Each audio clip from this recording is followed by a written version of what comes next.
వద్ద సీనియర్ ఎన్టీఆర్ 101వ జయంతి వేడుకలు నిర్వహించారు. ఈ వేడుకల్లో తనయుడు బాలకృష్ణ పాల్గొని నివాళులు అర్పించారు. ఈ సందర్భంగా ఫిలింనగర్లోని ఫిలింనగర్ క్లబ్లో NTR literature souvenir and website committee NTR 101వ జయంతి ఉత్సవాలు ఘనంగా నిర్వహిస్తున్నారు. ఎన్టీ రామారావు యొక్క వ్యక్తిగత సేవలు అందించిన ప్రముఖ వైద్యులు doctor Somayajulu, doctor BN Prasad, doctor DN Kumar, doctor Narayana Prasad, వ్యక్తిగత సహాయకులు, ఎన్టీఆర్ జీవితంపై పరిశోధనలు చేసిన జర్నలిస్టులకు సత్కారం నిర్వహించనున్నారు.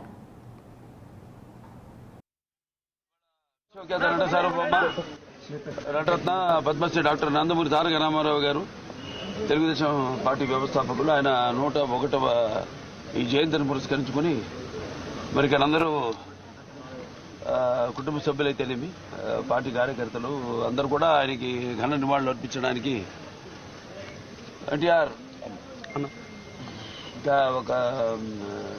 ఒక శక్తి. ఆయన ఎన్నో సందర్భాల్లో చెప్పడం జరిగింది. ఎన్టీఆర్ అంటే కేవలం నందమూరి తారక రామారావు మాత్రమే కాదు, ఎన్నట్టు నటనాలయం, ఆయన ఇల్లు ఒక నటనాలయం, అందులో ఆయన ఒక నటరాజు నరసింహుడు. టీ అంటే తారామండలంలో తారక ధ్రువ తారకుడు, ఆర్ అంటే రాజర్షి రారాజు, రాజకీయ దురంధర యుగంధరుడు, రమణీయ రమ్య కమనీయ సౌమ్య గుణధాముడని. అలాగే ఆయన మొదటి నుంచి కూడా చూస్తే ఆయన ఈ జీవిత ప్రస్థానం ఒక మామూలు రైతు కుటుంబంలో పుట్టి, అలాగే ముందు అవకాశం వచ్చాడు కూడా కాదు అని ముందు చదువుకే ప్రాధాన్యత ఇచ్చి ఆయన చదువు పూర్తి చేసుకున్నాక మరి చలనచిత్ర ప్రవేశంలోకి అడుగు పెట్టడం జరిగింది. అదే ఇక ఆయన చలనచిత్ర రంగంలో ఆయన ప్రస్థానం గురించి చెప్పనవసరం లేదు.